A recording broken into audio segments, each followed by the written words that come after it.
sobre um tema importante na atualidade, na perspectiva da Europa, logo também na perspectiva de Portugal, que é o tema da imigração.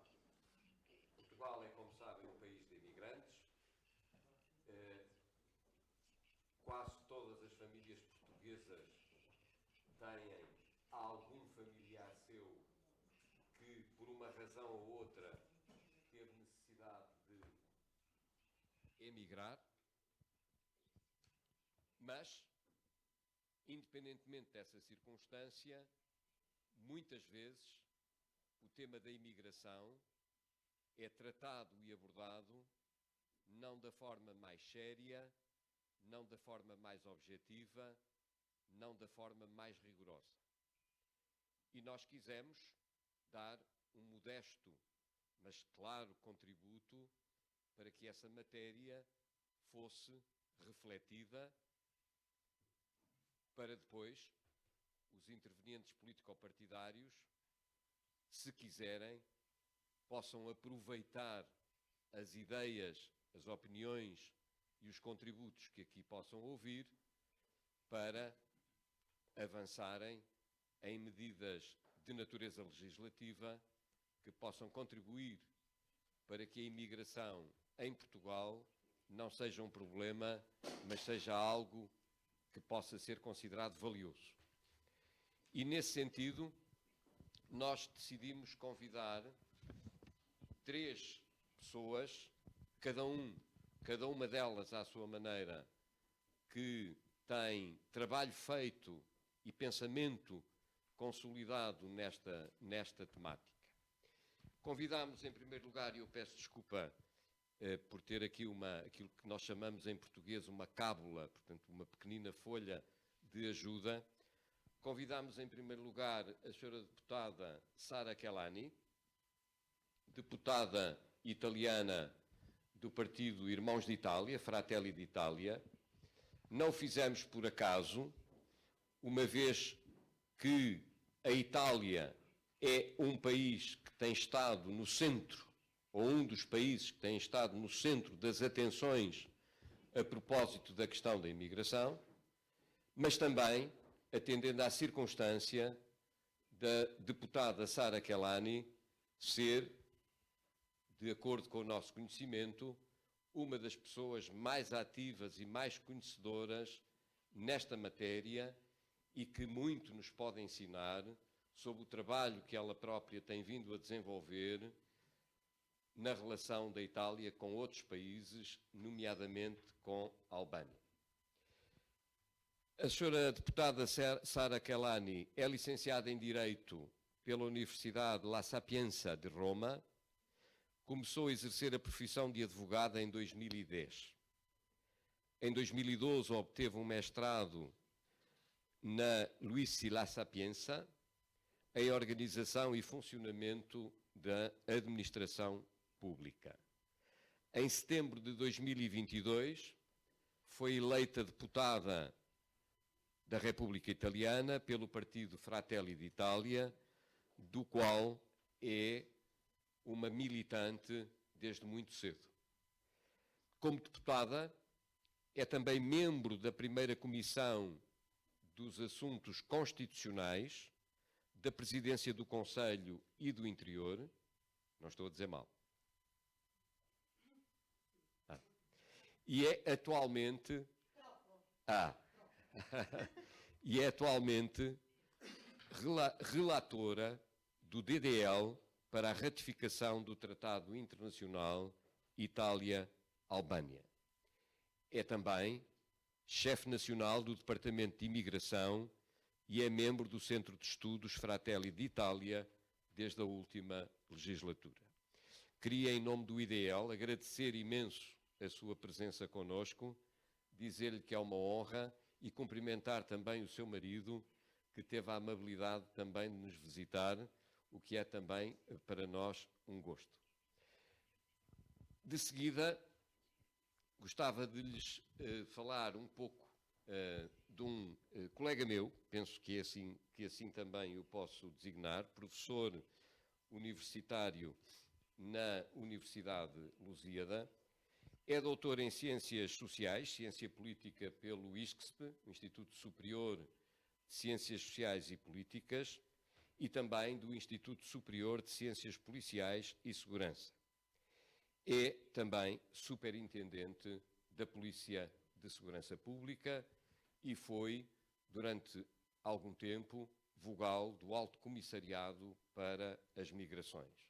É, portanto, alguém que tem um conhecimento muito concreto sobre esta temática em Portugal, o que muito nos honra também a sua presença aqui. Por último, mas não em último, o Dr. Nuno Magalhães, sócio do Instituto de Democracia e Liberdade, foi vice-presidente do CDS, foi presidente do grupo parlamentar do CDS-PP e foi secretário de Estado da Administração Interna, penso no 16º,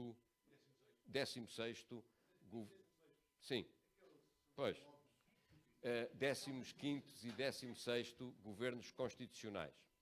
E, portanto, enquanto ex-secretário de Estado da Administração Interna, melhor do que ninguém, conhece este tema, também trabalhou diretamente neste tema e seguramente também com ele iremos aprender muito, não sobre aquilo que foi, aquilo que é e aquilo que poderá ser a questão da imigração em Portugal. E, portanto, sinto-me muito honrado com a presença dos três, com a sua doutora Sara Kelani, com o seu professor José Antunes Fernandes e com o seu doutor Nuno Magalhães, e estou convicto que todos aprenderemos imenso com eles.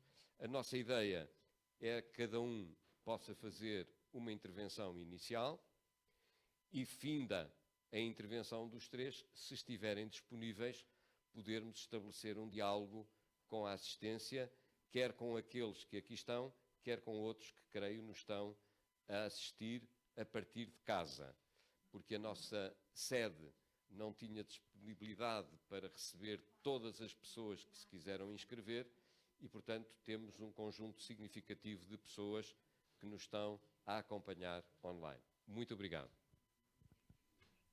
Doutora Sara. Grazie mille. Si sente? Ok? Ok. Grazie mille, grazie a tutti, grazie a voi presenti, grazie alla Fondazione Adenauer, grazie all'IDL, al Presidente Manuel Montero, ai nostri correlatori José Antoine Fernandez e Nuno Magalhães. Grazie davvero per questo invito. Innanzitutto vorrei salutare anche chi sta intervenendo, i membri diplomatici che stanno intervenendo a questo convegno, e quindi Carlo Formosa, l'ambasciatore d'Italia a Lisbona, e John Camilleri dell'ambasciata di Malta, oltre a tutto il personale diplomatico, Rob McFaw dell'ambasciata britannica, e Roja Nascimento dell'ambasciata della Repubblica di Angola, oltre a Alexandre Lucen, no, scusatemi, Alem Ované dell'ambasciata di Panama, Dionisa Demba dell'ambasciata dell'Angola, Eunice Viaverde di Panama, e tutti i membri diplomatici che stanno intervenendo in questo contesto. Un grazie particolare anche al board dell'istituto, a Raquel Paradella, spero di aver pronunciato bene. Grazie davvero per l'invito. Come diceva il Presidente, la tematica migratoria, ne parlavamo anche un po' prima, è, diciamo, una delle tematiche che interessa di più l'Europa in questo momento. Quello che ci unisce, prima il Presidente Montero parlava appunto del fatto che il Portogallo è stato un paese di grande emigrazione, così come l'Italia. L'Italia è stato un paese di grande emigrazione. Oggi entrambi siamo dei paesi di grande immigrazione, seppur con numeri diversi, perché l'Italia, come sapete, è la propaggine d'Europa all'interno del Mediterraneo, quindi siamo interessati tanto dalla rotta del Mediterraneo centrale quanto dalla rotta del Mediterraneo orientale per quanto riguarda il fenomeno migratorio che viene sia dall'Africa che dal Medio Oriente. Come l'Italia sta affrontando questo fenomeno affinché, come diceva il Presidente all'inizio, questo fenomeno diventi una risorsa per le nostre nazioni? Il 2023 è stato un anno molto molto complicato dal punto di vista dei flussi migratori. In Europa Frontex ha registrato circa 380.000 arrivi di immigrazione irregolare, quindi il 17% in più dell'anno precedente. E questo a che cosa è stato dovuto? È stato dovuto ad una situazione particolarmente impattante, innescata ad esempio dai conflitti in Siria, in Iraq, in Afghanistan, dal conflitto russo-ucraino, che oltre a farci registrare un grandissimo numero di profughi bisognosi di assistenza, ha privato il conflitto russo-ucraino molti grandi paesi importatori di grano dei mezzi di sussistenza. Ve ne dico uno su tutti: l'Egitto è uno dei più grandi importatori di grano dall'Ucraina, e non è un caso che nel 2022 la prima nazionalità di sbarco in Italia, con numeri molto molto alti, circa 80.000 presenze, era di nazionalità egiziana. Stessa cosa, seconda nazionalità nel 2023. A tutto questo si sono sommate le instabilità nella fascia del Sahel, e quindi i colpi di Stato in Niger, in Gabon, la situazione in Libia, la situazione in Tunisia, che sono i due maggiori paesi di partenza, hanno sofferto sia della pressione del Sahel, e quindi della forte migrazione della fascia subsahariana, sia delle loro instabilità e quindi dell'incapacità di controllare i flussi. Il conflitto, a questo si aggiunge anche una grandissima presenza russa all'interno proprio di queste dinamiche di guerra e di conflitto. Spesso purtroppo la presenza russa diciamo che ha agevolato queste dinamiche non solo di instabilità ma anche di emigrazione, generando, diciamo, aiutando quella che si può definire la cosiddetta guerra ibrida, no? E quindi facendo aumentare ancora di più la pressione migratoria. A questo si aggiunge la crisi nel Sudan, il conflitto israelo-palestinese e tutta l'instabilità attualmente presente nell'area del Mar Rosso, che ci fa pensare che verosimilmente queste dinamiche migratorie possano semplicemente aumentare nel tempo.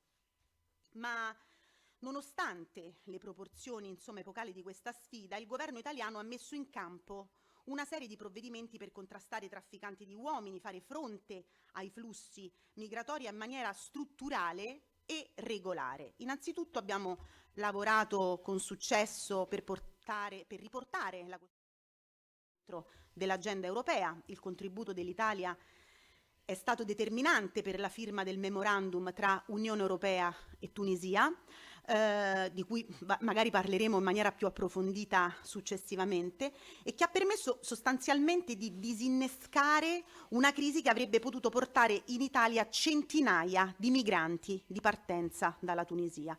Anche l'intesa fondamentale raggiunta dal Parlamento e dal Consiglio europeo a dicembre del 2023 sul patto per la migrazione e l'asilo va nella direzione disegnata dall'Italia, che è sostanzialmente asilo e protezione per chi ha diritto e controllo delle frontiere esterne.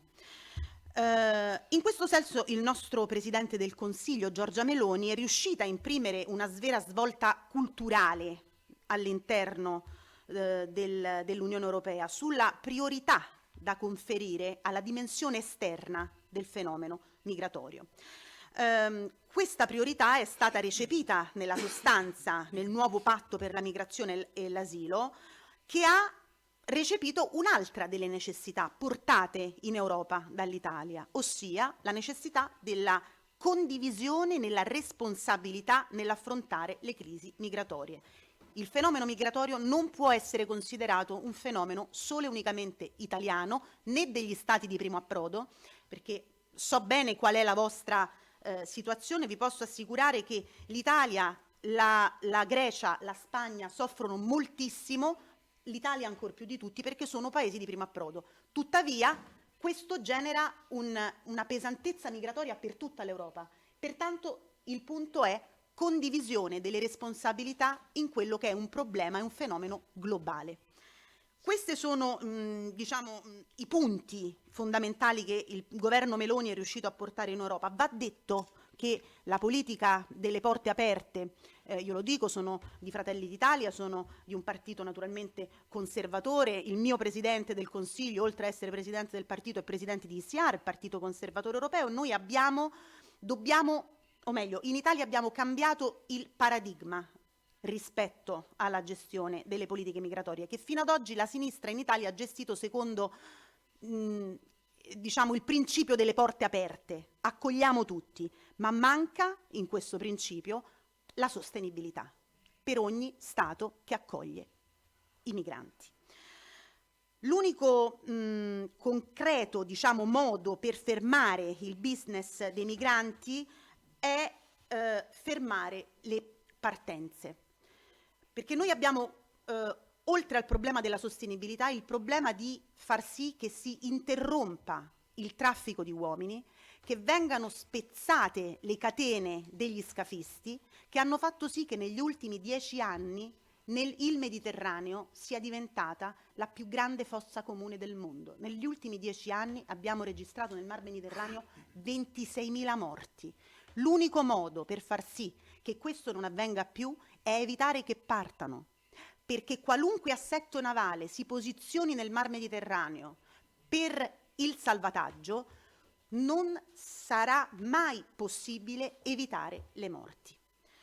Dunque, l'Italia punta anche ad eliminare in radice tutti i fattori che spingono gli africani all'emigrazione, a lasciare la propria terra, perché se è vero che esiste, come esiste un diritto ad emigrare, esiste, così come diceva San Giovanni Paolo II, poi ripreso da Papa Ratzinger, esiste un diritto a non emigrare e a vivere dignitosamente nella propria terra. E questo diciamo che è l'ambizione del nostro piano Mattei per l'Africa, che attraverso un nuovo modello sostanzialmente di cooperazione non predatoria con l'Africa, quindi non improntata alla logica neocoloniale che purtroppo fino ad oggi ha visto l'Africa patire queste logiche predatorie, puntiamo ad inaugurare una nuova stagione di stabilità e di crescita per il continente africano. A questo scopo si sono svolti già numerosissimi incontri al vertice, sia in Africa che in Italia, molti dei quali con i paesi di provenienza e di transito dei migranti. Nel luglio scorso a Roma, spinti dal presidente Meloni, si è celebrata la conferenza Italia-Africa la conferenza per la migrazione e lo sviluppo, a cui hanno partecipato 20 paesi africani, 16 capi di Stato dell'Africa e del Medio Oriente, 10 organizzazioni internazionali. È proprio di questi giorni invece la conferenza Italia-Africa. Da domani fino al 29 a Roma, sempre su impulso del presidente Meloni, si celebrerà la conferenza Italia-Africa con 23 capi di Stato africani e oltre 50 delegazioni. Questa conferenza Italia-Africa darà l'avvio all'ambizioso progetto del piano Mattei per l'Africa. La stessa cifra il presidente del Consiglio italiano, Giorgia Meloni, proprio ieri c'è un'agenzia, una dichiarazione del presidente che ha espressamente detto che la stessa cifra sarà su questa stessa cifra e questa stessa logica sarà improntata la presidenza del G7 italiano, quindi tematica migratoria al centro di quelle che sono le esigenze del nostro nuovo vecchio mondo. Sul piano del diritto interno, questo per quanto riguarda quello che abbiamo detto sinora sul piano del diritto internazionale. Sul piano del diritto interno, sin dal nostro insediamento abbiamo fatto molto. Dalla fine dello scorso anno, del 2022, abbiamo improntato, quindi dall'inizio della legislatura e dell'insediamento di Giorgia Meloni, abbiamo improntato dei provvedimenti che si sono mossi su 5 direttrici principali: lotta al traffico degli esseri umani, eliminazione di tutti i fattori di attrazione, i pull factors, sia diretti che indiretti, conferimento della protezione internazionale solo a chi davvero ne ha bisogno, respingimenti più efficaci e, per far sì che la migrazione sia un sistema virtuoso, l'apertura di canali regolari. Fino ad oggi la sinistra per 10 anni ha tenuto bloccati in Italia i cosiddetti decreti flussi. Il decreto flussi è quel decreto che prevede la possibilità di ingresso regolare in Italia sulla base di una domanda di lavoro. Perché erano bloccati? Erano bloccati perché l'immigrazione irregolare assorbiva tutte le quote della migrazione regolare. Invece noi abbiamo ribaltato il sistema, fermiamo l'immigrazione irregolare e apriamo ai canali regolari, facendo il match tra domanda e offerta di lavoro. Abbiamo varato il decreto ONG, che è quello che regolamenta le attività di search and rescue all'interno dell'area del Mediterraneo. Non so se sapete che l'Italia ha 8.000 km di coste. Attorno alle 8.000 km di coste noi abbiamo la nostra area SAR, che è un'area di responsabilità e non di sovranità, di 500.000 km quadrati, sotto la responsabilità delle autorità italiane, in particolare di Capitaneria di Porto, Guardia Costiera. Ecco, noi abbiamo ritenuto che fosse necessario un coordinamento tra le navi delle organizzazioni non governative e la nostra Capitaneria di Porto, perché fino a il giorno prima del nostro decreto, le organizzazioni non governative ritenevano di poter influire, incidere. Quanto ho? Mezz'ora, Presidente? Quanto ho? Quanto tempo ho? Ah, sì, te mais 15-20 minuti. Mi sbrigo, vorrei parlare tantissimo. Dicevo, allora, le organizzazioni non governative che operano nel Mediterraneo, oltre ad avere fini umanitari, voi basta che guardiate sui loro siti, sulle loro homepage, e oltre al fine umanitario mettono accanto il fine politico di influire sulle politiche migratorie dell'Italia e dell'Europa. Ecco, noi non possiamo consentire che delle organizzazioni private, finanziate da privati, influiscano sulle politiche migratorie che sono appannaggio degli stati e dei governi eletti democraticamente. Questa si chiama democrazia. Forse qualcuno non se n'è ancora reso conto.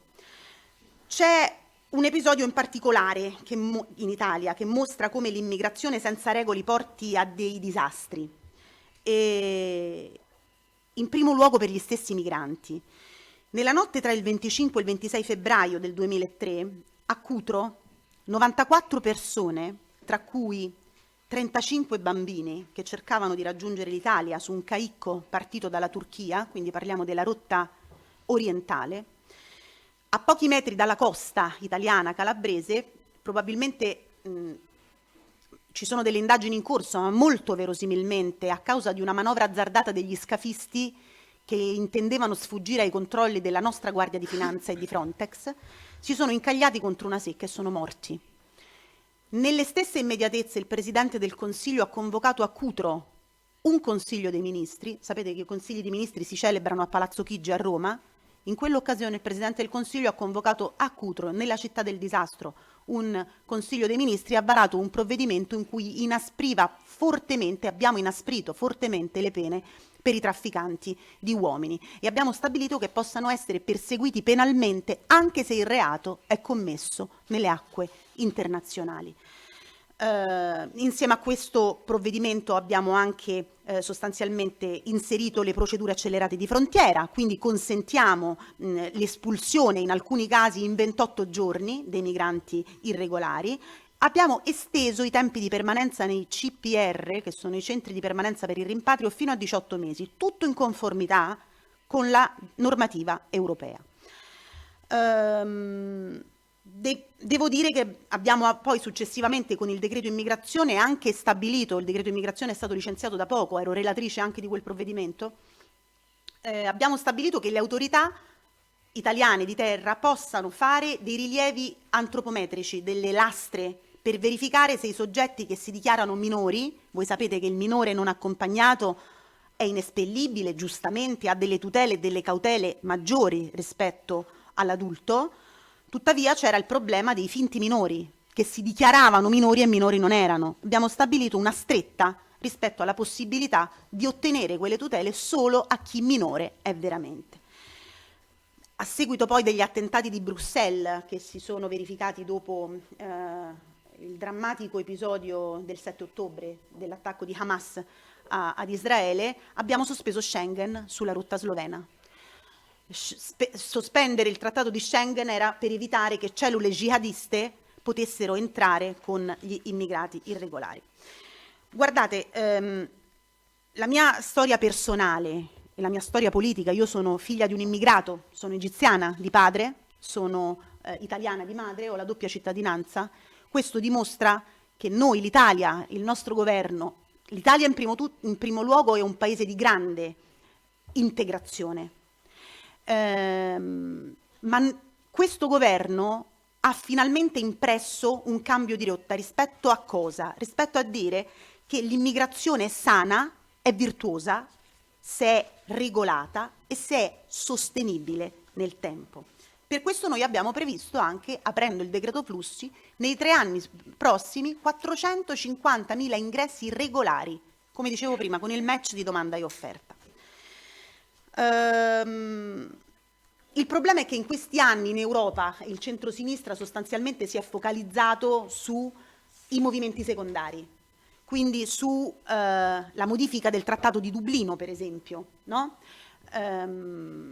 Quello che noi abbiamo invece sostanzialmente modificato è che ciò che dobbiamo attenzionare è la dimensione esterna, il controllo delle frontiere. Allora, è una posizione di buon senso che per l'Italia diciamo, può sembrare dirompente perché si oppone a anni di furore ideologico che hanno prodotto dei danni evidenti.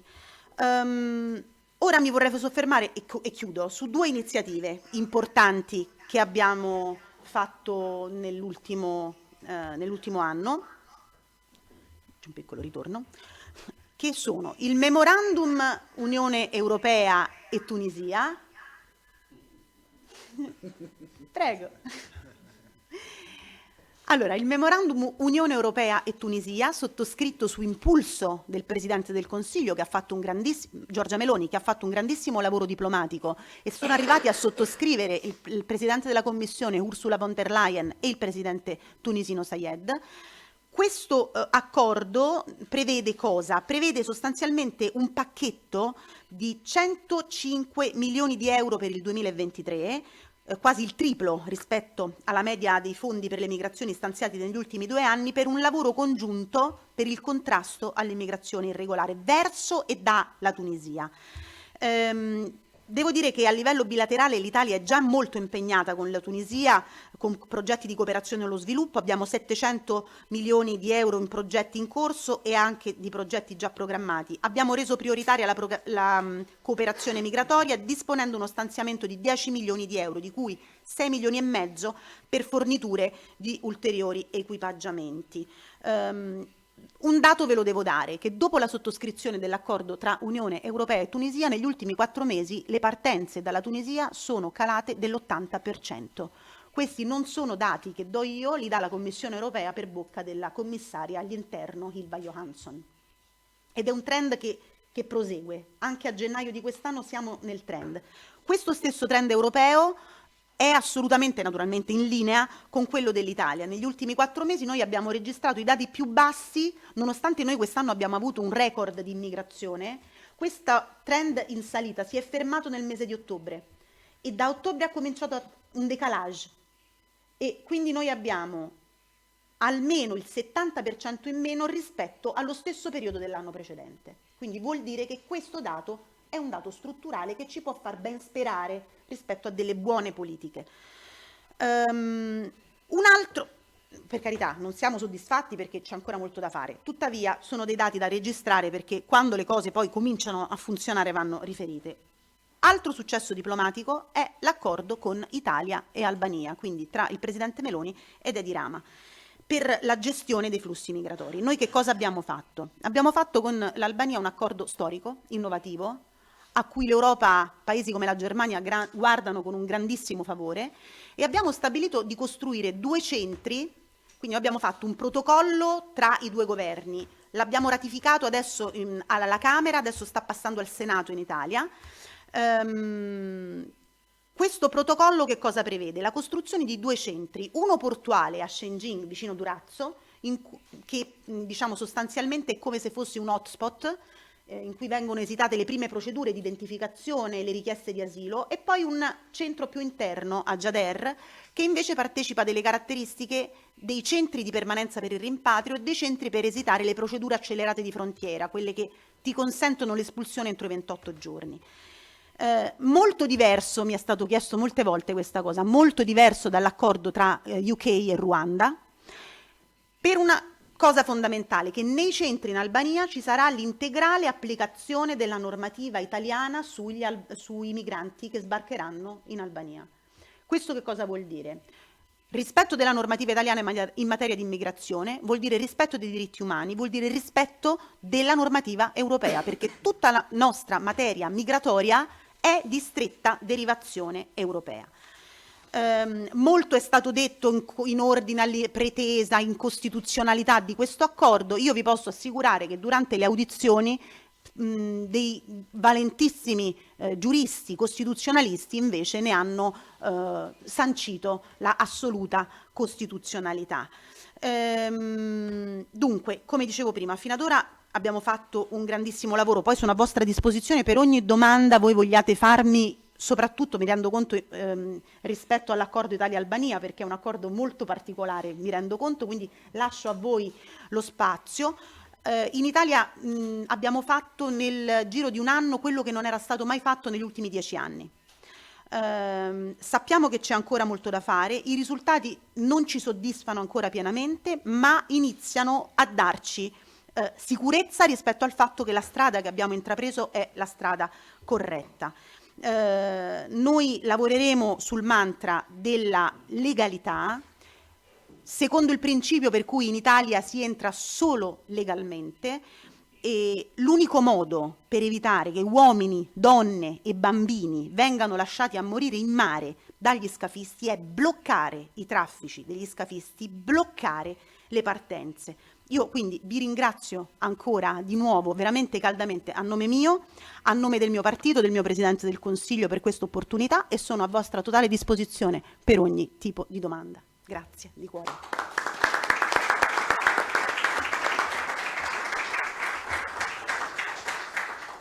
Muito obrigado, deputada Sara Kelani. E eu dou agora a palavra ao professor José António Fernandes, professor de Magalhães em Serra.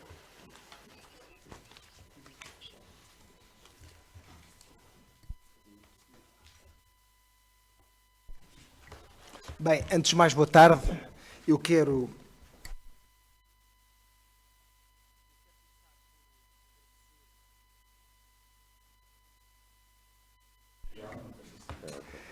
quero começar por agradecer ao Sr. Professor Manuel Monteiro o convite para aqui estar hoje. Obviamente quero também cumprimentar a Sra. Deputada Sara Kelani e o Dr. Nuno Magalhães. E, portanto, como digo, é uma honra enorme estar aqui a falar de um tema interessantíssimo, atual, e que, obviamente, quero também dar o meu contributo. Apenas um esclarecimento prévio, como foi dito na apresentação. Eu sou oficial superior da PSP, sou superintendente, mas não estou aqui a falar, nem estou a representar a PSP, e, portanto, tudo aquilo que eu possa dizer só a mim me compromete. Eu tinha feito e fiz uma apresentação, mas infelizmente não, porque tenho aqui 2 ou 3 gráficos que podem não, obviamente a falar, podem perder alguma importância, mas eu vou tentar. Bem, nós não podemos falar. O título é Imigração em Portugal entre necessidades e os desafios. Nós não, é difícil, ou será, ou poderá ser incorreto falarmos de imigração atualmente sem percebermos qual é que foi o trajeto para aqui chegar e também quais são ou podem ser os desafios que ainda vamos enfrentar num futuro mais próximo ou mais distante. O primeiro, talvez seja importante termos aqui alguma noção conceptualmente do que é que falamos quando falamos deste fenómeno. Reparem, dimensões conceptuais como desterritorialização, porque a maior parte das pessoas que estão aqui nasceram noutros locais e estão desterritorializados. E há uns anos atrás, há uns séculos atrás, nós até tínhamos em Portugal, e certamente noutros países, uma pena que era a pena de desterro. porque significava tirar a pessoa daquele local e enviá-la para outro país. E, portanto, há aqui também uma espécie de privação daqueles que estão entre nós, do seu local. Claro que as razões para aqui estarem também são muito diversas. Uns vêm estudar, outros querem vir trabalhar, outros apaixonaram-se. Há uma série de... Convém não generalizarmos, porque podemos estar a errar. O outro fenómeno ligado com a desterritorialização é que, se então alguém é desterritorializado, nós vamos ter aqui, ou podemos ter aqui, múltiplos territórios. Ou seja, na própria cidade, nós temos territórios diferenciados, e depois já vou explicar sobre isso. Porque isso tem que fazer parte daquilo que são as estratégias integrativas para reduzirmos alguns dos perigos que acontecem com esse fenómeno. A outra dimensão conceptual é a demografia. Porque, assim, nós falamos muito e ouvimos falar, muitas vezes, da questão, no nosso caso, envelhecimento, baixa taxa de natalidade, problema demográfico. A verdade é que, no início do século XIX, admitindo que as estatísticas não seriam muito fiáveis, mas nós teríamos cerca de 1.000 milhões de pessoas a nível mundial. E hoje já ultrapassámos as 8.000 milhões. Portanto, se há um problema demográfico, pode ser um problema de Portugal, até pode ser de alguns países da Europa, mas não é um problema global. Então, o problema é que temos aqui uma profunda assimetria. E com isso fomos criando lugares atrativos. A América do Norte, e durante muitos, e ainda hoje vemos pessoas a caminhar para a América, a Europa, a Austrália. E qual é o problema? O problema é que, há uns séculos atrás, provavelmente não tínhamos muito daquilo que hoje ajudou essa atratividade. Desde logo, meios de deslocação, os meios de comunicação, nomeadamente televisão. Porquê? Porque muitas destas pessoas começam a criar uma ideia imagética daquilo que imaginam ser um destino que, obviamente, será glorioso, frutuoso e melhor do que aquele que conhecem. E, por vezes, nem sempre é assim. E há uma dimensão imagética neste fenómeno. E, portanto, caldeando estes conceitos de desterritorialização, de multiterritorialidade, de demografia, nós vamos começar, dentro daquilo que são as migrações, a perceber que, por vezes, há necessidades, outra vez há oportunidades e, muitas vezes, temos desafios. A seguir eu tenho 2 gráficos, mas não vou mostrar, mas vou tentar explicá-los, ambos de um departamento da ONU que estuda este fenómeno e que tem precisamente a ver com o quê? Por um lado, aquilo que é a população mundial e, digamos, as projeções para o futuro, umas, obviamente, que até 2100, portanto, de 2030 a 2100, uma em que se pode prever um aumento da população, não é propriamente crível que possa chegar, como é que está, a cerca de 15.000 milhões de pessoas, se levantava, mas há essa projeção, e também há uma projeção muito mais pessimista, que aponta numa redução para cerca de abaixo dos 7.000 milhões de pessoas. Juntamente com este gráfico, tenho outro, que tem a ver com as taxas de fecundidade. Porque a senhora deputada falou aqui da questão da África e é importante termos isso presente. Ou seja, as taxas de fecundidade, na maior parte dos países, está em 2.0, em alguns casos abaixo de 2.0, e a África está em 5.0. E, portanto, aquilo que aconteceu na crise de refugiados de 2015 estava escrito nas estrelas.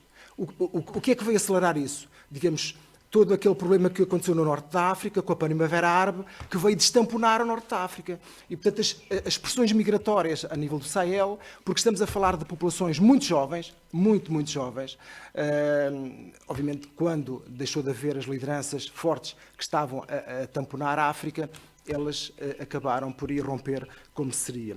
Estas projeções, claro, ainda de acordo com a ONU, vão ter tendência a estabilizar lá para 2090, 2100, a redução. Porque à medida que se for dando o desenvolvimento, nomeadamente a alguns países da África, vai acontecer naturalmente o que aconteceu nos outros países. Reduz a taxa de fecundidade. Até lá, nós temos que pensar uma coisa. O alargamento da União Europeia, quer para leste, quer para sul, aproximou-nos destes desafios.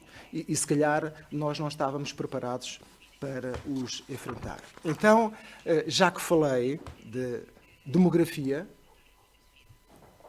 temos que ter presente essas assimetrias. Portanto, nós temos uma parte do globo onde está cerca de quase mais de 1/3 da população mundial e temos outro em que, obviamente, estamos a assistir a um envelhecimento e até a uma diminuição da demografia e da população.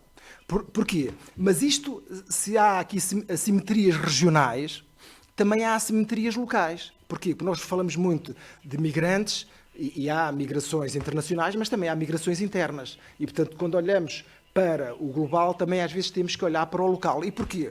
Porque quando falamos numa necessidade, por exemplo, de pessoas virem para Portugal, lembramos-nos todos daquilo que aconteceu no pico da crise de refugiados de 2015, com às vezes algumas ideias muito bem intencionadas de colocarmos pessoas que vinham de grandes cidades em zonas rurais e, portanto, isso levou a uma clara inadaptação dessas pessoas, porque não estavam preparadas para viver aí. Aqui um parênteses, eu estava lá. Porquê é que isso foi feito? Algumas razões são compreensíveis, porque em alguns locais nós tínhamos disponibilidade de habitação. Depois, alguns seus presidentes de Câmara, e bem, para eles, pensaram, está na altura certa de eu renovar muito do meu parque habitacional. E, portanto, como vai haver aqui ajudas económicas, os de Penela e outros países e outras câmaras fizeram isso. Só que muitas destas pessoas que foram para esses locais não tinham ali nenhum tipo, do ponto de vista histórico, nada que as identificasse com aquele local. Para além depois das questões de língua, empregabilidade e outras que poderíamos falar a seguir, mas provavelmente naquilo que é o debate. E, portanto, estas variações demográficas, o que é que acontece? Nos últimos 250 anos houve, como disse, portanto, a seguir à Revolução Industrial, como todos aqui sabemos, começou a haver uma profunda alteração demográfica, que depois foi, digamos, até meados do século XIX, esse aumento, esse crescimento demográfico é relativamente lento, portanto é lento.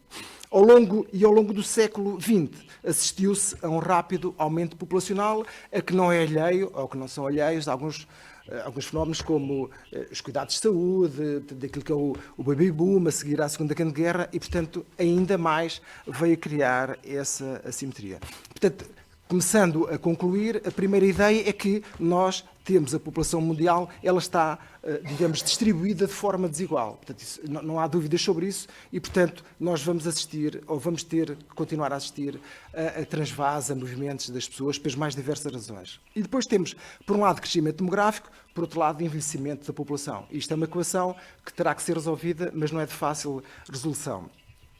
É claro que associa-se a isto, para além daquela dimensão imagética, dos 3 ou 4 polos de atratividade que há a nível global, também essa dimensão de disparidades que existem, económicas e demográficas. E, portanto, as pessoas, quando estamos a falar de pessoas que estão em determinados países, em que provavelmente estão condenadas a morrer, por vezes, infelizmente, porque é assim, nós temos que perceber que enquanto houver pessoas que estão dispostas a pagar alguma importância para fazer travessias ou para fazer coisas absolutamente que parecem impensáveis, não é? Porque não é fácil. Nós muitas vezes centramos naquilo, mas as pessoas deixarem tudo e depois há relatos, porque é assim, voltamos ao mesmo. Há fenómenos, as pessoas largarem a sua terra, largarem os seus pais. É preciso alguma capacidade económica mesmo para pagar a pessoas que estão a traficar e que oferecem viagens nas condições mais... E, portanto, há uma profunda também disparidade de recursos económicos e de oportunidades. E, portanto, os movimentos migratórios, por um lado, são inevitáveis, vão mesmo ser inevitáveis. Aliás, nessa função, enquanto estava no ACM, tive a oportunidade de ir a um fórum mundial, no âmbito ONU, nesta matéria, Fórum Mundial para as Migrações, e estive no Bangladesh. Não é? Quando nós começamos a ir para esses países, percebemos não é? o que é que pode acontecer. Olhamos para a Índia e para outras regiões, portanto, as pessoas, Nepal.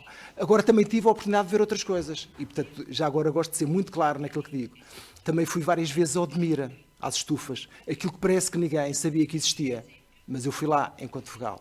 E as pessoas não podem pensar que, tendo aquelas estufas que têm de frutos vermelhos e outras em Odmira, vão ter suecos e nórdicos a trabalhar nas estufas com 40 graus dentro da estufa e com 2 metros de altura a apanhar frutos que estão a 40 ou 50 centímetros do chão. Depois, claro, aparece aquilo e as pessoas mostraram-se indignadas, mas é bom que as pessoas percebam isso. E, portanto, como disse, fui lá mais do que uma vez, até celebrar alguns protocolos. Mais, quase, atenção, pode haver mais, mas estatisticamente falando, mais de 25% da população de Odmira já não é português, não é nacional. E, portanto, não é nacional. Bem, portanto, há aqui, digamos, desafios, e esses desafios, e, portanto, falando de imigrantes, e, portanto, volto ao mesmo, Convém que nós tenhamos presente que não estamos a falar sempre da mesma coisa, não só naquilo que é a sua, no fundo, a sua motivação para vir para Portugal, porque obviamente, já que se quiserem falar daquilo que podem ser as ameaças, o risco ou o perigo, sem estar-me aqui a deter naquilo que são os conceitos que estão associados a estas palavras, porque obviamente do ponto de vista policial ou afim, eles têm conotações, mas não vou utilizá-los. Certamente quem vem estudar, nós gostamos. Porquê? Porque se calhar aí há transferência de conhecimento. Se calhar há transferência de conhecimento. De professores que vêm lecionar, há transferência de conhecimento. E, portanto, e se calhar, provavelmente, muitos dessas e desses estudantes, se calhar vão se apaixonar por Portugal e não só. Se calhar vão se apaixonar por Portugal e não só, e alguns até irão ficar cá em Portugal. Outros ou outras provavelmente vão levar portugueses ou portuguesas daqui para outros países. Faz parte. É assim, não há nada de novo. E, portanto, depois, aliás, na altura, estávamos a acompanhar os estudantes sírios. Era um programa que estava a ser desenvolvido pelo Sr. Presidente na altura, Jorge Sampaio, e portanto, que apoiava esses estudantes. Depois temos outros que vêm... Mas, portanto, quando a senhora Angela Merkel, na altura, queria cerca de 1 milhão de refugiados, ela estava a pensar em alguns em concreto. Porque há uns que vêm, nomeadamente, com uma excelente preparação técnica, de competências, a única coisa que não dominavam era o alemão. E, portanto, aí teria que haver algum investimento. Obviamente, ela depois, já sabem o que é que aconteceu, isso foi muito explorado. Mas era um número, porque ela percebeu claramente que poderia ser importante para aquilo que era a própria projeção, continuar a projetar a Alemanha em função do número de pessoas que estávamos a falar e das competências. Depois, há algum dinamismo social que pode estar associado. Além de mais, contribuição económica. Porque estávamos há pouco a falar aqui, antes de começar a sessão, obviamente depois pode haver informação falsa, mas isto está em relatórios, e relatórios até relativamente recentes. A prestação, no caso português, dos nossos imigrantes para a Segurança Social é claramente superior àquilo que recebem da Segurança Social. E, portanto, é de 1 para 4, portanto, ou seja, cerca de 1.000 milhões para 250 milhões. Portanto, isso está nos relatórios, é um relatório que até saiu relativamente recente. E, por outro lado, a necessidade, porque nós temos aqui necessidades do ponto de vista demográfico. Não faz, basta, neste momento, digamos, já estão cerca de 800 mil imigrantes em Portugal. Se não fosse esse número, portanto, o saldo migratório, porque obviamente também temos portugueses que vão... Há pouco o Sr. Professor Manuel Monteiro disse uma coisa muito interessante. Se calhar na sala, muitos de nós, eu incluído, tenho pessoas que vivem noutros países. E quando fui a muitos destes fóruns, interrogavam-me várias vezes e perguntavam como é que o senhor explica que haja essa política de integração em Portugal, aparentemente, mesmo do ponto de vista da Assembleia da República, estamos há 8 ou 9 anos atrás, há um certo consenso. E esse consenso ajudava-nos, o consenso do ponto de vista até das palavras, daquilo que era. E eu disse sempre, olha, provavelmente o que está na gênese disso tudo é uma coisa que se chama gratidão, que é típica dos portugueses. Porque muitos dos portugueses, quando precisaram, também foram outros países e gostaram de ser ajudados. E se calhar, certamente, agora somos nós que estamos a ajudar outros que também nos procuram, como nós procuramos na década de 50, de 60 ou de 70. E ainda hoje procuramos. Portanto, talvez fosse isso. Aliás, e quando nós andamos, independentemente, as pessoas, é curioso, nos mais diversos locais, eu sou oriundo, agora vivo aqui em Lisboa e trabalho, mas sou oriundo da Zona Centro, e neste momento já chamou a Feira dos Ingleses, ou seja, havia um mercado tradicional que era feito todos os meses, mas começou a desaparecer, porque as pessoas, os mercados e as feiras começaram a ter importância, e os ingleses começaram a suceder. Já fazem o seu mercado, cortam o cabelo, vendem os produtos biológicos completamente integrados. Mas, já que é permitido, às vezes aqui uns exemplos, um bocadinho, até com sábado à tarde, senão isto fica muito pesado, tal como em todos os outros lados, lá abriu também uma loja dos chineses, portanto, uma loja...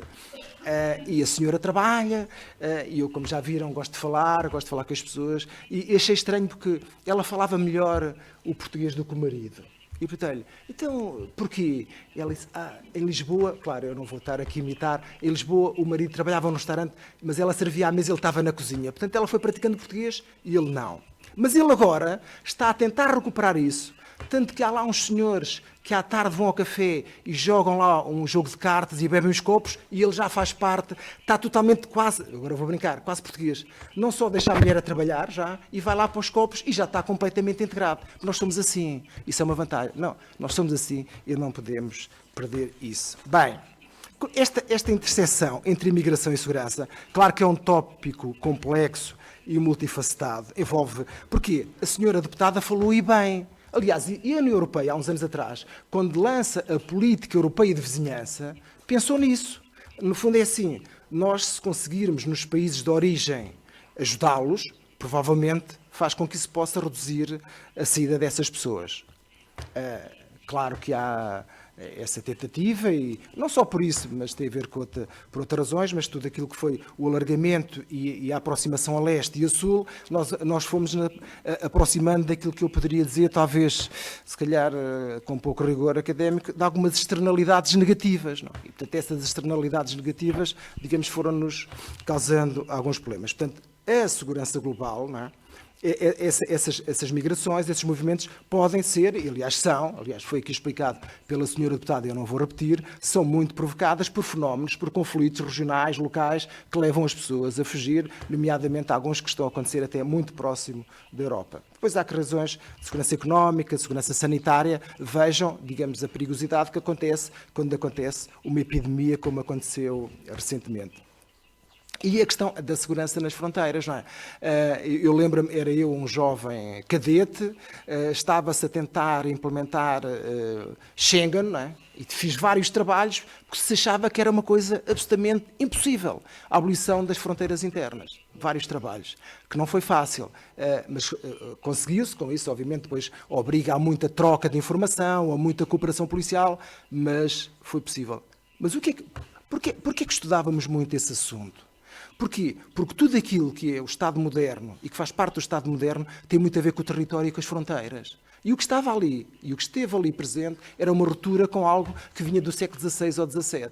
E isso levanta muitas dificuldades, até do ponto de vista daquilo que é a soberania dos Estados e aquilo que é, digamos, essa capacidade de impor, digamos, ao outro, ou aos outros, ao étranger, ao estranho, porque tem outra cor, porque tem outra religião, porque tem outra filosofia, portanto, uma série de questões.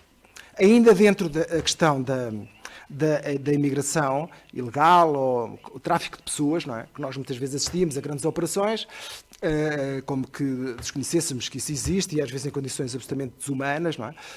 Mas é um dos problemas, ou pode ser um problema, não só porque poderá haver um aproveitamento, e previsão um aproveitamento económico, nomeadamente aproveitando da vulnerabilidade dessas pessoas, porque dificilmente vão apresentar queixa ou se dirigem a postos policiais, porque sabem que estão nessa situação. E, portanto, isso é algo que as próprias têm que tentar combater, porque, obviamente, mais quando estava no Alto Comissariado para as Migrações, propus, não sei se entretanto depois saí por causa de frequentar o curso para superintendente, que pudéssemos adquirir 2 ou 3 carrinhas, postos de trabalho, e porque não vale a pena pensar, não vem nenhum estrangeiro de Odmira, das estufas, a Lisboa, para tratar da sua situação. Mas admito que se essa carrinha com 2 ou 3 trabalhadores for à estufa, for a Odmira, provavelmente eles dirigem-se para tratar da sua situação. Nós também temos que contribuir para que isso. E, portanto, pode haver tensões sociais. É bom que nós tenhamos quem tem responsabilidades políticas e não só atento a essas, e riscos de radicalização. Pode haver riscos de radicalização, que, aliás, muitas vezes tem a ver com uma coisa que se chama desintegração ou falta de integração. Quando isso acontece, muitas vezes, aliás, qualquer pessoa que estuda criminologia sabe isso, não há vazios. Não há vazios. Quando há um vazio, alguém ocupa. Portanto, se há ali um vazio, pode ser um vazio emocional, pode uma espécie de desestruturação até do seu eu, que está completamente desintegrado, pode ser mais facilmente captado para movimentos radicais ou para a prática de determinados atos. E, portanto, nós depois enfrentamos um lema em Portugal e noutros países, que é o dilema, que como é que se equilibra entre a securitização e o humanismo, não é? Como é que se encontra aqui o ponto de equilíbrio? Porque aqui é que está. Se por um lado há aqui uma dimensão humana que não é desprezível, por outro lado também há aqui razões de segurança que não podem ser ignorados. E isso depois é um equilíbrio difícil, mas que a verdade é que aliás, basta ver, obviamente também faz parte da nossa história, da nossa cultura, a questão de algumas coisas que foram acontecendo, quando há movimentos amplos de população, isso cria raízes, cria tensão social nos países de acolhimento. Eu tinha para vos mostrar, mas isto é mesmo o ecossistema da integração. A palavra-chave é mesmo a integração. Isso não vale a pena. Integração. Agora, como é que se faz uma boa integração? Porque depois eu tinha aqui, só para perceberem, reparem, temos migração, fronteiras, asilo, refugiados, documentação, controle migratório, vistos, política migratória, mobilidade humana. Por outro lado, temos diálogo intercultural, direitos humanos, discriminação, xenofobia, política de diversidade, cooperação internacional, cooperação bilateral. Por outro, ainda temos inclusão, diversidade, multiculturalismo, assimilação, coesão social, participação cívica, oportunidades de emprego, educação intercultural, acesso a serviços e policiamento comunitário. Já agora também não quero deixar de falar de... Porque isso obriga, assim, já agora, obriga-nos a procurar estratégias integrativas, a integração. E um dos fatores fundamentais para a integração é o domínio da língua. Não vale a pena. É o domínio da língua. Há uns anos atrás, portanto, na minha vida, que já vai longa, eu tive uma experiência, eu fui diretor de um centro de jovens delinquentes. Aliás, apanhei a transição da antiga OTM, Organização Tutelar de Menores, para a lei educativa. Lá está. Quem é que lá estava a cumprir medida tutelar de internamento? A maior parte, segunda, terceira geração de africanos, né? Cabo-verdianos, angolanos. Eram esses que lá estavam. Problemas de integração. E eu proibi que se falasse crioulo lá no centro. Obviamente, como devem calcular, essa medida não foi bem acolhida e eu expliquei às pessoas que eram por duas razões. Uma, por razões de segurança. Podiam estar a preparar uma fuga e os técnicos não se apercebiam. Mas a segunda era a mais importante e tentei explicar aos pais e aos outros. Se eles não souberem falar o português, estão condenados a fazer determinado tipo de tarefas que são aquelas onde não exigem grandes competências. Temos de perceber isso. Nenhum português vai para a França ou vai para a Inglaterra se não dominar bem o francês e o inglês e se esteja à espera que vá trabalhar no maior laboratório. Portanto, é bom que as pessoas... Portanto, primeiro é a integração. Para a integração é falar a língua. Só que aqui há um pormenor, por isso é importante. Lá está, quando voltamos a falar de imigração e falamos das estratégias integrativas, quando vem uma família, portanto, é uma menor ameaça do ponto de vista, se quiserem, da segurança. Vem e tem 3 ou 4 filhos, porque eles rapidamente aprendem o português. Rapidamente. Mas, já agora que falamos de experiências profissionais, quando estava no Alto Comissariado para as Migrações, das culturas, nós tínhamos lá 16 nacionalidades. 16. E tive um problema com o senhor, as questões culturais. Uma reclamação, porque ele, quando dizia não lhe concedo visto, ria-se. E a pessoa, quer dizer, reclamava. Chamei-se, desculpa. Depois vi, não. Ele era de um país em que, estão a ver, colonial, o rir e o agradecer, não era uma coisa educacional. E, portanto, não era. Eu disse, mas desculpe, você está-lhe a dizer uma coisa que é negativa, não pode estar a sorrir. A pessoa cá pensa que o senhor está a gozar. Não brinque com isso. E depois tive outros casos, não é? Porque quando se dá o quadro comunitário 2014-2020 dos fundos, nós geríamos 2 fundos, o FAMI, o Fundo de Asilo, Migração e Integrações, e o Fundo de Segurança Interna, o FSI. E era preciso criar 2 equipas, segregação de funções. Sabem quem é que escolhi? A maior parte. Ucranianos, que estavam cá, que tinham uma grande formação económica e já falavam fluentemente o português. E vivem cá, estão cá casados. Portanto, é isto que tem que ser trabalhado. E isso exige conhecimento, exige alguma persistência, exige alguns fracassos, também não vale a pena termos ilusões sobre isso, não é? Aliás, quando foi a crise de refugiados de 2015, que a senhora deputada falou, que aliás depois a questão de Dublin foi posta em causa, porquê? Porque a maior parte foi para a Itália e para a Grécia. E quando estamos ali com um número elevado, eles disseram, esses países, mas escutem, nós temos que partilhar aqui, temos que colaborar, não é? E depois vem a Agenda Europeia para as Migrações, mas não vale a pena agora estar a falar sobre isso. Como é que isto se distribui? Era a questão da política de vistos. Depois, mais tarde, numa célebre reunião com o Sr. Ministro, com o Secretário de Estado, havia 50 ou 60 refugiados, não sabiam onde é que estavam. Claro, porque eles entraram em Portugal, mas o que estava lá já era a Alemanha, já era a Suécia. E, portanto, foram fazendo... Porquê? Mas também porquê? Por uma razão muito simples. Porque deviam ter sido elucidados à chegada que se dão entrada aqui, o visto vai ser tratado aqui. Portanto, quando chegam à Alemanha, vêm novamente para cá, percebem? Falta de informação. Isso é uma coisa que os serviços têm que... Bem, vamos... Portanto, políticas de imigração equitativa. Ou seja, quais são essas estratégias integrativas? Políticas de imigração equitativas. Portanto, um pormenor, há pouco contava isso, um grupo de empresários queria montar no Norte uns centros daqueles de apoio a outras empresas, mas que soubessem falar francês. Neste momento não há ninguém a falar francês quase em Portugal. Pouca gente a falar francês. E nós não tínhamos ninguém.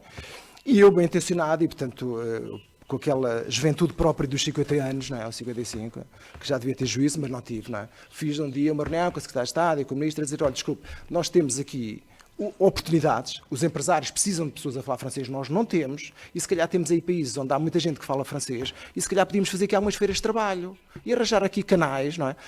Porque essas pessoas, se calhar, têm interesse em vir para cá, nós temos interesse em que elas venham. Claro que agora é falar francês. Depois, naturalmente, vão ser, digamos, ou podem ser falantes do português, nomeadamente os filhos serão certamente, porque ao fim de 1 ano, 2, falam com naturalidade. Políticas de imigração contínua, programas de integração. Reparem, eu falei na língua, mas temos que falar o quê? Obviamente, emprego, temos que falar da habitação, que aliás está muito na ordem do dia, porque senão isto não funciona. Senão não funciona. Porquê? Porque a maior parte das pessoas que estão... Eu depois tenho aqui, posso-vos... assim, um dos problemas, não é? À semelhança, nos outros países europeus é igual, os estrangeiros residentes são os que apresentam maior risco de pobreza e vivem com maior privação material. Basta ir à Estação Oriente para perceber do que é que eu estou a falar, se alguém tiver dúvidas sobre isso. E, portanto, isso... E depois isto interfere com o quê? É que esse é o problema. Já agora que deixem-me fazer este bailado e, portanto, eu vou tentar acelerar. Isto interfere com aquilo que é a segurança objetiva e a segurança ou a percepção de segurança. É que muitas vezes, outro número já agora, se calhar, para percebermos, portanto, isto são estatísticas, não é invenção a dizer, ele está aqui a... Portanto, em Portugal, ou seja, a questão relativamente... Isto são... publicadas pelo Conselho da Europa, não é? Nós temos 14,3 de reclusos estrangeiros no sistema prisional. 14,3. Mas a média dos outros países europeus é 24,8, percebem? É quase o dobro. É quase o dobro, não é igual. E mais, e tem vindo a diminuir de 2.548 em 2011 para 1.661 em 2021. Aliás, como quase todas as estatísticas de criminalidade. Que é outra coisa, é evidente que há determinadas pessoas que só veem 1 ou 2 canais de televisão e com certeza ficam aterrorizados. Aliás, há determinados jornais que eu até aconselho aos alunos que os leiam assim, em vez de ser assim, para que o sangue jorre e não suje as calças, tal é a quantidade de crimes. Só que isso e depois ainda há umas empresas de sondagens que fazem uns telefonemas às 11 da manhã e às 11h30 para telefones fixos a perguntar como é que está a segurança em Portugal. Estão a imaginar o tipo de resposta que é dado a alguém que está a ver o programa da manhã e que estão a falar sobre tiros, ladrões e assaltos. Portanto, convém depois ver a ficha técnica só para percebermos do que estamos a falar. Mas a percepção, porque nós quando chegamos à estação de Sete Rios, do Oriente, se calhar quando vemos lá as pessoas ou vemos a dormir, a ideia é outra. Se calhar a ideia é outra. Mas é bom que as pessoas depois percebam que conotação é que isso tem. Outra coisa, ou seja, já foi falado, o controle fronteiriço responsável, tem que haver, e agora vou entrar aqui numa área que, quando ensino aos alunos, digo sempre isto, nós não podemos assumir que a segurança ou o policiamento é a solução para todos os males, mas também não podemos deixar de contribuir para a solução. É bom que as pessoas percebam disso.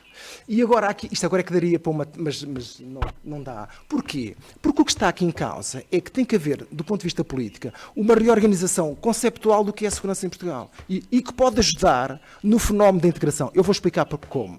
É assim, aliás, até muito da ordem do dia... Eu não estou a falar em nome da PSP, estou a falar o meu nome, do que anda aí, das manifestações. Agora, se eu dissesse isto internamente, estão a ver, provavelmente voltava para agente provisório.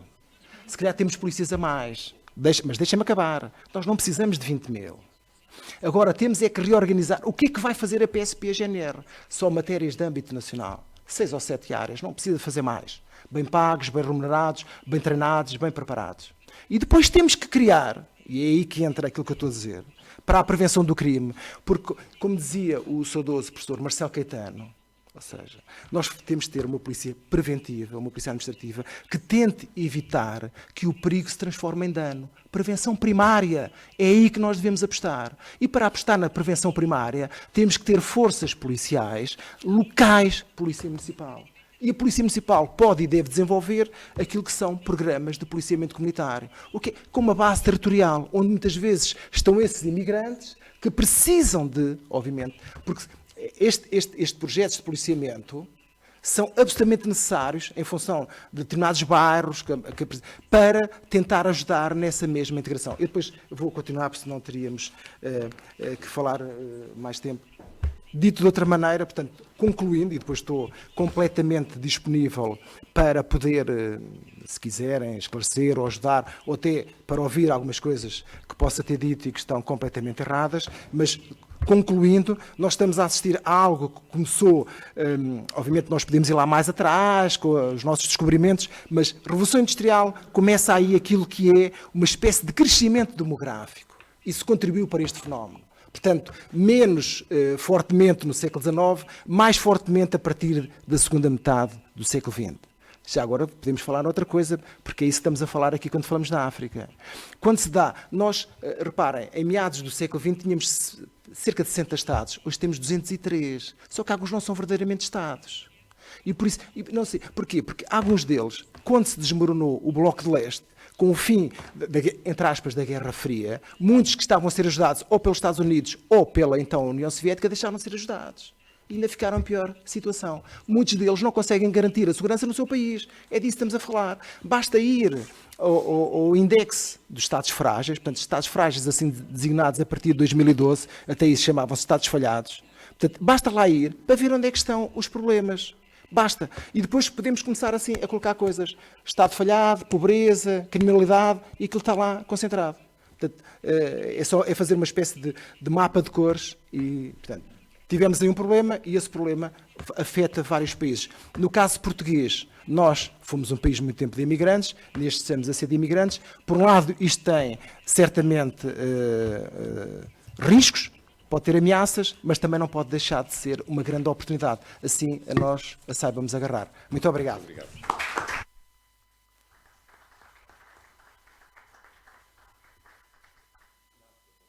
Agora, o Dr. Nuno Magalhães.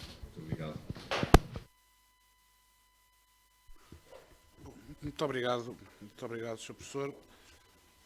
Queria começar, obviamente, por agradecer o convite do IDL e na pessoa do professor Manuel Monteiro e cumprimentar os meus colegas aqui de painel e que já tiveram a oportunidade de contribuírem de forma largamente positiva para esta discussão. Eu preparei uma intervenção escrita, não é assim muito meu hábito, mas não só para ser mais controlado no tempo, como também porque tenho consciência que, enfim, deixei de praticar mais isto desde 2019 e, portanto, convém estar mais respaldado naquilo que está escrito. E ao fazê-lo, antecipei que, enfim, fico contente com razão, antecipei que a senhora deputada iria incidir mais sobre questões ao nível da União Europeia e do direito europeu e o senhor professor mais ao nível da integração. E, portanto, o meu discurso, eu aceito a crítica, é assumidamente um discurso centrado, em primeiro lugar, apenas ou quase apenas em Portugal. Em segundo lugar, é um discurso que apenas fala, ou pretende apenas quase só falar, numa das três vertentes deste fenómeno da imigração, que é o controlo de fronteiras. Presumia que a integração seria abordada pelo seu professor, que a questão não menos importante do combate ao tráfico de seres humanos e às redes ilegais desse tráfico, a senhora deputada falaria mais sobre essa matéria. Portanto, para não falarmos todos do mesmo, procurei diversificar. Portanto, estou a antecipar uma crítica que eu compreendo que possa ser feita àquilo que vou dizer, porque, na verdade, é uma visão, sobretudo, centrada na regulação de fronteiras. A segunda nota prévia que eu também gostaria de deixar enfim, mais...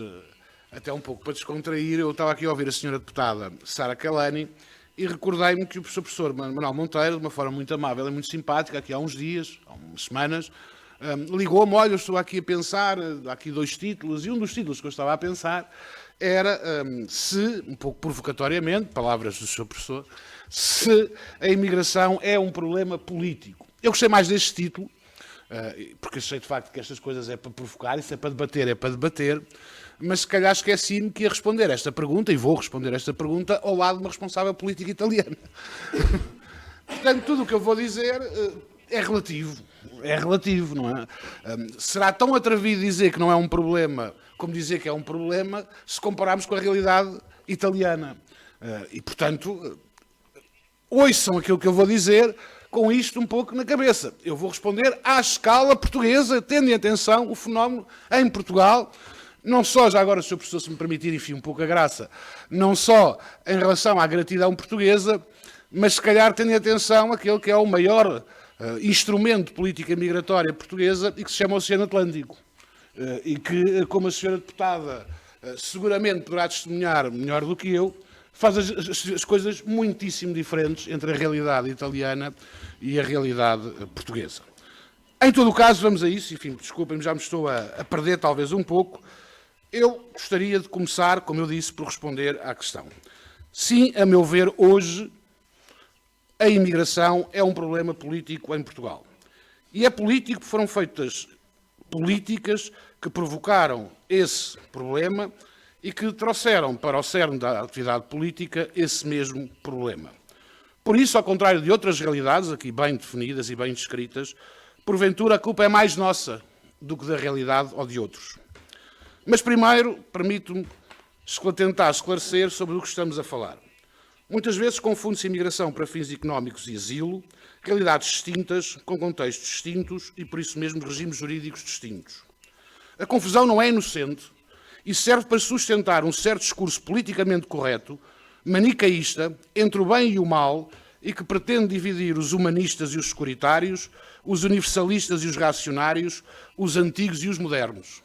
Quando, na verdade, o que está em causa e o que distingue é a seriedade intelectual e a desonestidade retórica. Não é que ambas não sejam suscetíveis de serem compreendidas e protegidas, ou tampouco que uma seja melhor ou mais aceitável do que outra, mas simplesmente asilo e imigração são realidades diferentes. Muitas vezes também ainda temos a ideia, muitas vezes suscitada, de um direito ainda mais amplo, mais global, quase kantiano, na consagração de uma sociedade cosmopolita, e aí aparece a defesa do direito de deslocação, que resultaria num direito à imigração, no direito a deixar o seu país e de estabelecer residência noutro país, o direito de escolher onde viver, trabalhar e estabelecer residência, mas que nunca foi verdadeiramente consagrado nos instrumentos de regulação internacionais ou nos ordenamentos jurídicos nacionais, pelo menos de forma absoluta. Mas são estes três conceitos diferentes, para soluções e políticas diferentes, que nos devemos deparar e perceber. Tendo em atenção o ordenamento jurídico constitucional português, todos eles são protegidos. Todos eles são protegidos não só para cidadãos portugueses, como cidadãos estrangeiros que se encontram em Portugal, e até numa interpretação mais ampla a quem não se encontre. Até por força da cláusula aberta do artigo 16º da nossa Constituição, que permite a aplicação direta de todas as disposições da Convenção de Direitos Humanos a estas situações e que, inclusivamente, ficarão a fazer parte integrante por força do artigo 8º, número 1, e que faz do DIP geral e comum parte integrante da nossa Constituição. Assim, poderemos partir do pressuposto que o Estado português tem a obrigação, mas também o direito, e já lá iremos, de respeitar e tomar medidas para concretizar o direito à deslocação nas figuras jurídicas da imigração e do asilo. Mas terá ou deverá fazê-lo de forma ilimitada? Não. É que se os princípios e direitos da liberdade de deslocação e de proteção pelo asilo e imigração desempenham um papel fundamental no ordenamento jurídico português, como em muitos outros ordenamentos jurídicos democráticos, também o direito à segurança, à proteção da soberania nacional, ao controle de fronteiras, são tarefas fundamentais de um Estado de Direito democrático, aliás previsto no artigo 9º na Constituição. O equilíbrio pode nem sempre ser fácil, conduzir-nos a soluções simples ou até àquelas que idealmente gostaríamos. Mas o pior das soluções é não o fazer, e foi isso que, infelizmente, muitas vezes foi feito no nosso país. E a verdade é que estas necessidades, destes equilíbrios, essa necessidade de regulação sempre existiu. Não é uma realidade de hoje, de há décadas, mas sim de há séculos, desde sempre. Na antiguidade, a deslocação era frequentemente restringida e controlada por governantes e impérios. Os sistemas de entradas e rotas comerciais estavam sujeitos a autorizações e tributos e a liberdade de movimento era limitada para a maioria das pessoas.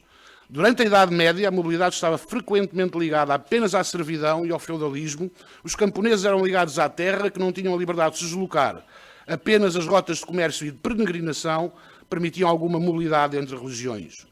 O início da Idade Moderna viu o desenvolvimento de ordenamentos jurídicos que começaram a reconhecer e a proteger a liberdade de deslocação de certos grupos, como comerciantes ou membros da nobreza, mas essa liberdade ainda estava longe de ser universal. Mesmo o pensamento iluminista do século XVIII, e que influenciou o desenvolvimento dos direitos humanos, na sua declaração relativamente aos direitos do homem e do cidadão, abordou questões de liberdade pessoal e mobilidade, alargando-as, é certo, mas nunca de forma ilimitada. Durante o século XX, o direito à deslocação começou a expandir-se, especialmente em relação à migração interna e ao movimento dentro dos impérios coloniais. No entanto, as restrições à imigração e à imigração eram comuns, diria mais do que comuns, eram frequentes. O século XX testemunhou, é verdade, avanços significativos na proteção do direito à deslocação. Mas também não é menos verdade que, quer quanto a este direito, quer quanto à imigração, quer quanto ao asilo, fê-lo através de instrumentos internacionais que regulam esse mesmo direito de deslocação, esse mesmo direito de asilo e esse mesmo direito de imigração. Digo isto, e estes parágrafos de evolução histórica, que não tenho nem sequer capacidade nem conhecimentos para o fazer, para combater a primeira ideia feita que muitas vezes existe quando falamos sobre estas matérias.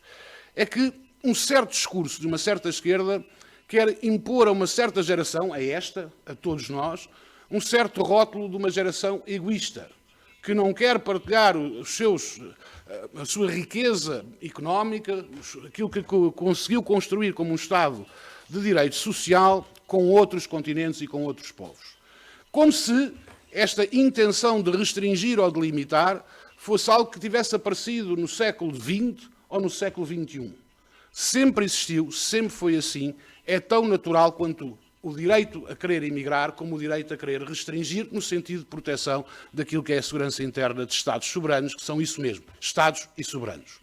E, portanto, eu gostaria de, sobretudo, salientar este primeiro ponto. Sendo certo que em Portugal, a nossa questão, o nosso problema, por exemplo, ao contrário de outros Estados do norte da Europa e até do sul da Europa, não se foca tanto na questão do asilo, porque não somos tão generosos como o norte da Europa, porque temos o Oceano Atlântico e porque tem sido, de facto, relativamente conseguido controlar e até ter uma resposta atempada e em tempo útil a estes pedidos de asilo.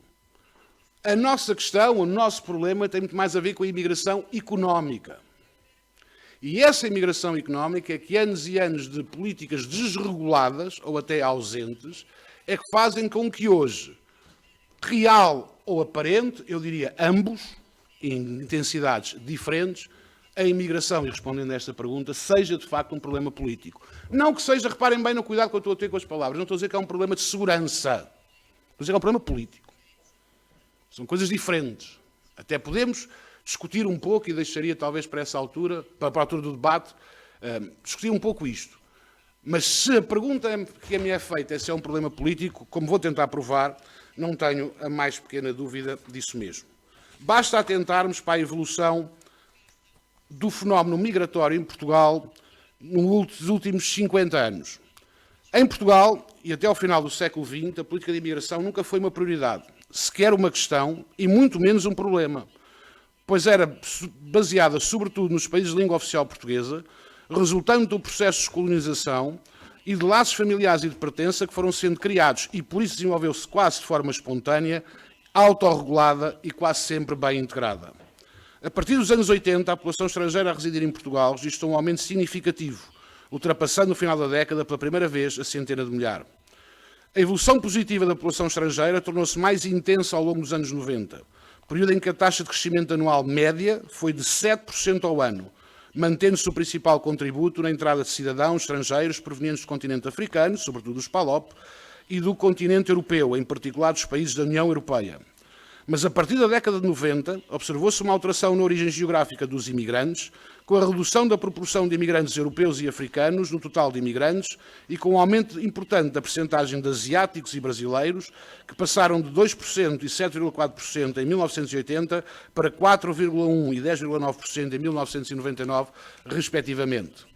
Este fenómeno, e ao contrário do que muitas vezes é dito e repetido, não resultou apenas da portuguesa da União Europeia ou no desenvolvimento económico do país, mas também e sobretudo porque foi precisamente nos finais da década de 90 que Portugal passou a usar o seu instrumento favorito de política de imigração e que se traduziu nos processos de regularização extraordinárias, mais ou menos assumidas, com maior ou menor intensidade e ou com denominações diversas.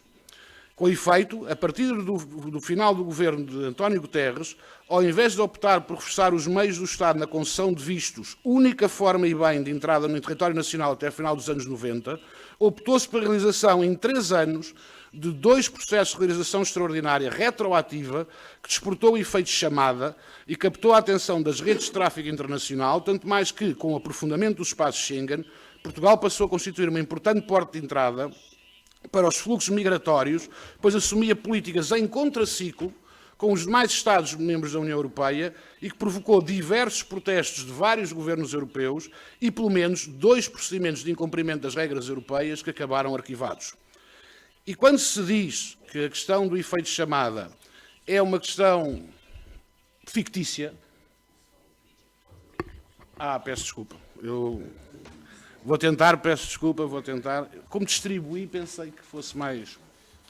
Vou pedir para falar muito bem. E quando se diz que o efeito de chamada tem um efeito, sobretudo, psicológico, importa ver as tabelas de número de imigrantes em Portugal, publicadas num estudo de Pedro Góis e João Carlos Marques, Retrato de um Portugal Migrante, a evolução da imigração e dos estudos nos últimos 40 anos, para perceber exatamente isto. Aos processos de regularização extraordinária dos finais dos anos 90, sobretudo entre 96 e 98, fez com que, se em 1999 a população migrante portuguesa fosse de 190.896, em 2001 passou para 350.503.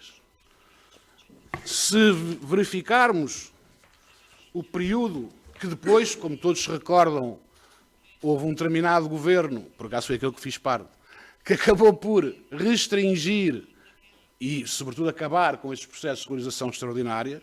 Se essa estabilização foi conseguida, o regresso do Partido Socialista ao poder fez com que, em 2005, houvesse 296.000 imigrantes para, em 3 anos, reparem, em 2008, 440.277. Não haveria nenhum problema se isso correspondesse ao nosso crescimento económico, se respondesse a necessidades da nossa economia. O problema é que, como o Sr. Professor também bem referiu, não é possível integrar uma quase duplicação da população imigrante do nosso país em 3 anos. Nenhum governo, nenhum Estado, nenhum governante, nenhumas instituições tem capacidade para o fazer. E é desta irresponsabilidade que muitas vezes falamos quando criticamos a realização de processos de regularização extraordinária. Assim, se até ao final do século XX a presença de imigrantes em Portugal era escassa, regulada e resultava ou do passado colonial das relações históricas e culturais ou das relações económicas do país, com 55% da população estrangeira legalmente residente em Portugal e a ter origem num país da comunidade países de língua oficial portuguesa, o final do século XX e o século XXI veio a alterar profundamente esta realidade, registando-se uma mudança nas regiões de proveniência dos migrantes, com os países da Europa de Leste, em particular a Ucrânia, e o Brasil a serem os principais países de origem dos migrantes em Portugal.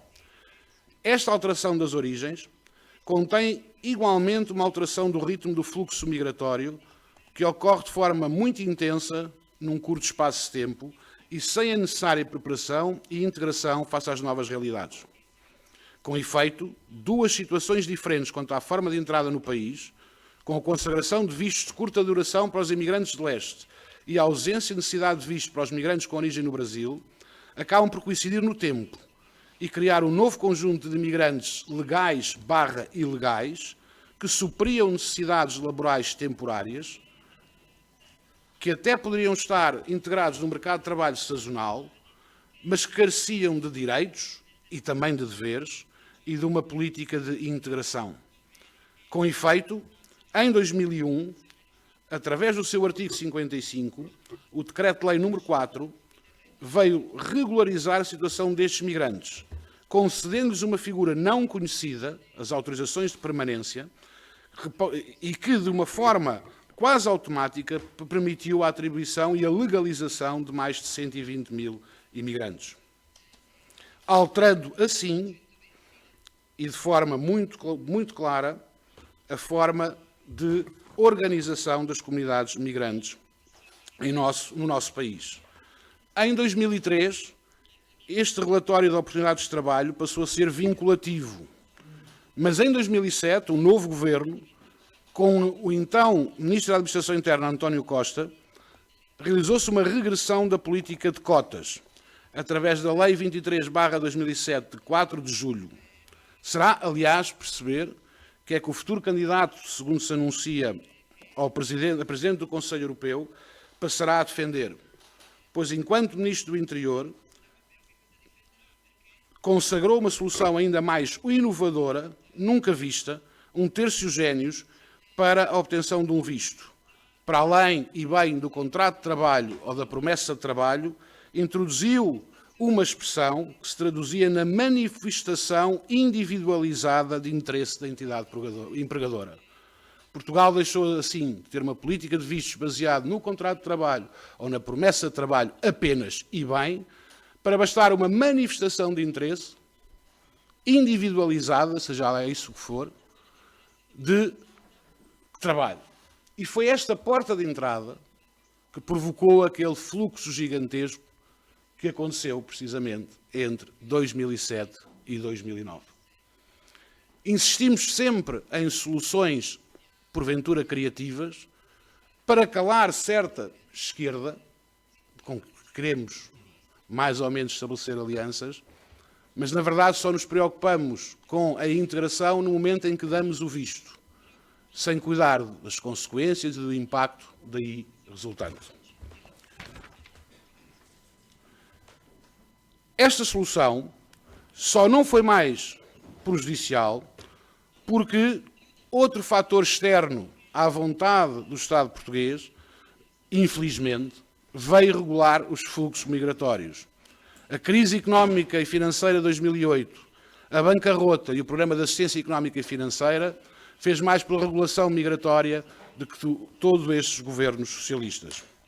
Mas a partir de 2016, com um novo governo socialista, criou-se mais uma vez um novo ciclo de entradas desreguladas.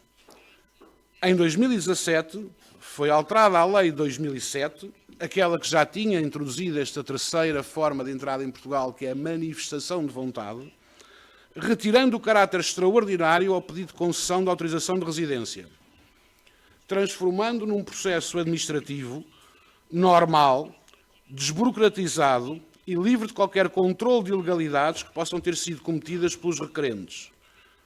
Uma lei, repito, aprovada, apesar do parecer negativo do Serviço de Estrangeiros e Fronteiras, contra o Serviço de Estrangeiros e Fronteiras e que motivou a demissão da então Diretora Nacional.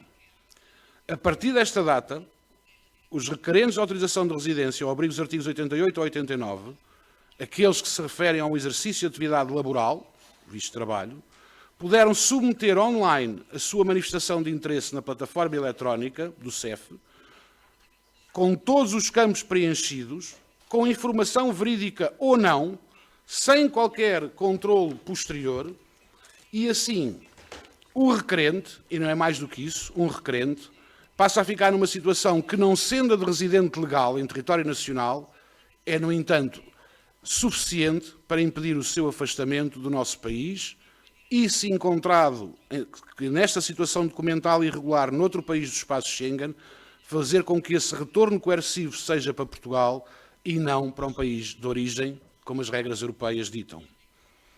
Como se não bastasse, em 2020, consagrou-se a renovação automática e sem qualquer controle das autorizações de residência.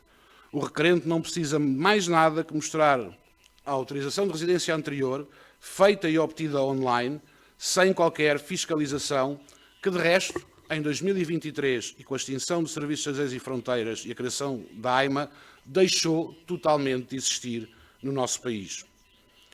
Com isto, e aqui sim há um problema que pode ser de segurança, passámos a ter a fiscalização de fronteiras dos nossos aeroportos, tido por elementos da PSP, quase sem formação, muitas vezes a início de carreira, e que são aqueles que neste momento têm a capacidade de fiscalizar a entrada em território nacional de cidadãos estrangeiros.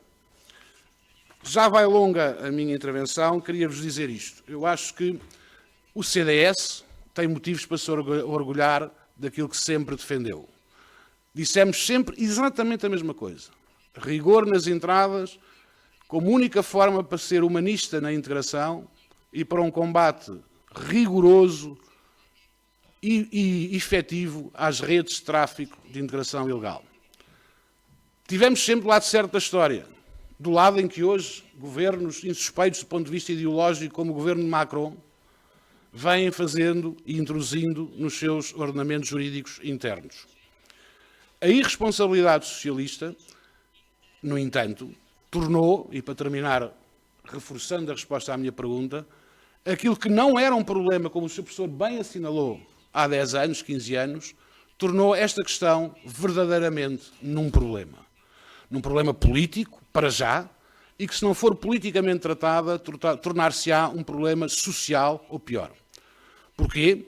A desregulação destes fluxos migratórios fizeram muitas vezes com que a aceitação e a tolerância portuguesa seja explorada e posta em causa por um sentimento que é humano, ainda que possamos com ele não concordar.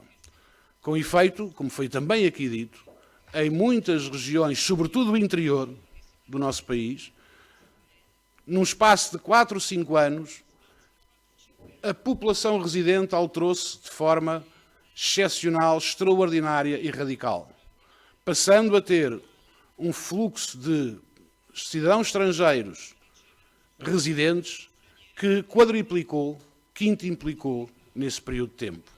Acresce que, ao contrário dos anos 80 e 90, em que esses cidadãos encontravam-se integrados quase por natureza, porque a maior parte deles eram de países de língua oficial portuguesa, ou outros europeus da União Europeia, hoje os destinos são bastante mais longínquos, não falam a nossa língua, têm, em alguns casos, dificuldade de integração com os nossos usos e costumes, não obstante os casos positivos que os haverá, com certeza, o que torna o sentimento de insegurança subjetivo seguramente muito maior, ainda que o objetivo possa não ter disparado assim tanto.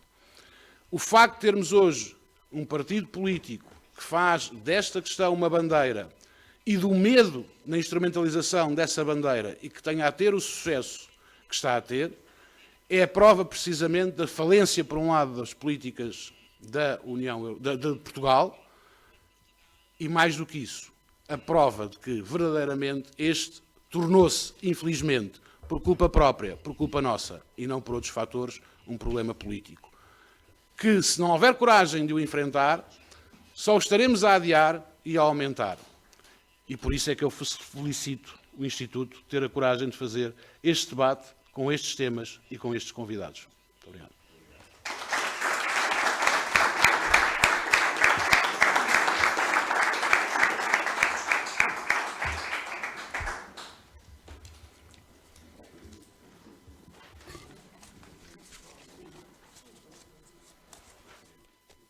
Bom, está-me aqui a sugerir o nosso secretário-geral, Francisco Ribeirinho, que antes de passarmos ao debate, possamos tomar um café aqui dentro de casa, ali na sala ao fundo.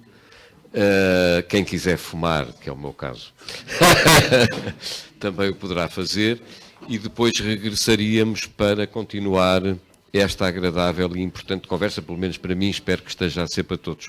Pede-me também o Francisco Ribeirinho que lhe solicite o seguinte: por questões de organização, e nomeadamente da relação que temos com a Fundação Konrad Adenauer, é muito importante, se não se importarem, que preencham a ficha que está dentro das vossas pastas. A pasta é vossa, o livro também, mas se puderem preencher a ficha e deixá-la cá, ficaríamos muito gratos. Portanto, podíamos fazer, se quiser, poderíamos fazer agora um intervalo de 15, 20 minutos e depois regressaríamos.